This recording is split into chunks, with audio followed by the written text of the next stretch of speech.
speaking of not explosive, Draymond Green is he's busy. He's more busy podcasting these days than he is making millions playing the game he loves. Yeah, but you're in the NBA Finals and you're trying to make a dynasty, and you're averaging, junior level point. 4.8, 4.6 points per game. Jesus, that's you can't go on a podcast talk about a bunch of crap about how you're one of the best of all time, and then when the lights go on you, when it's time to shine, you're depending on Steph Curry to just constantly pick you up. And granted, I know that Draymond Green is not a scoring first player, but I've seen him put up stat lines, so I know he's capable of it. And so what's his problem? A big part is he's very, very physical as a player. Yeah. So if he gets in foul trouble early, it messes up the entire flow of the game, because it's like, all right, 2 fouls in the first quarter, you're probably going to get sat by Steve Kerr. Then you got to hope that when you come back in, if you don't pick up another foul, which he probably did considering the stats. Yeah.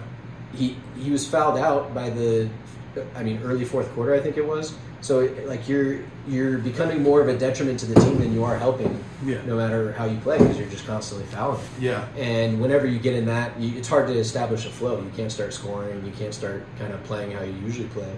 And I'm not a Draymond Green hater by any means. I think he's a great player, but show up, man. This is the finals. Yeah. And there's role players as big as Draymond Green that I remember I could watch when the Lakers were good. And if they played like this, I would be super disappointed.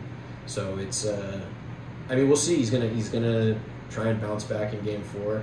They're down 2-1, and second game in Boston coming up.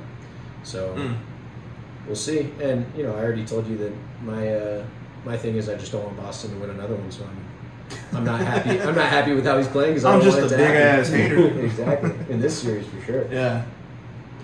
Yeah, man. I don't know, bro. And I don't know. I don't get why you would even wouldn't that affect your contracts, shit down your money? I think there's so many teams, and he's built enough of a name for himself that there's so many teams willing to look past whatever the results are of this year's finals. Yeah. He's still going to get paid. He's still going to get his. But at some point you got to look at yourself in the mirror and see that you're kind of letting your team down. And it's not. Like I said, we'll see if he bounces back in Game 4, and I'm going to be eating food watching that game. Oh yeah. Yeah. We'll see. I have to see what my TV situation. I don't have cable, so you don't have cable. You can stream that shit, man. Yeah. You don't have that NBA pass or whatever it's like? No, it was once the NBA went all woke with the BLM stuff. Yeah. We just called it no more cable, and I rarely watch games. I keep up with all of the sports details-wise, stats-wise, everything. I just don't watch. So you just can't support the league at this point? Yeah, it's like I'm not in any kind of mindset where I think me not watching is going to impact the ratings or their success. No, 100%. It's a principle thing for me. Yeah. And it started when I was still in Houston when I stopped. Actually, it was right when I went to Houston. Yeah. And it was just once they started putting it all over the court and wearing a bunch of warm-up shirts that say, Black Lives Matter, this and that. It's just, I couldn't do it. Yeah, I think BLM got hijacked, man, pretty early on, because the statement itself, I think what happened was a very witty statement was made. Yeah. It's like if you started a brand of I love puppies movement, but you go to nobody's gonna be like, stores fuck and that. you burn it down. You know what I mean? No, and that's what I'm saying. The sentiment got hijacked, and it's just a shame, bro, because the way. But the sentiment was never used properly. The sentiment was used as a tool to get in. It was never used. Yeah, hijacked. No, but it was hijacked means it was taken from somebody else. And what happened was Michael Brown shooting was how BLM started.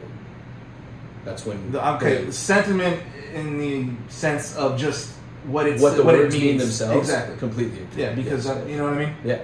But yeah, then you got this fucking bitch over here stealing millions and give her friends a bunch of jobs and buying mansions and shit. It's insane, bro. It's really sad. A lot of people donated, man. Looking into her finances means that you're... Is that racist? Yeah, exactly. Oh, shit. You know it. Fuck, I guess I'm racist.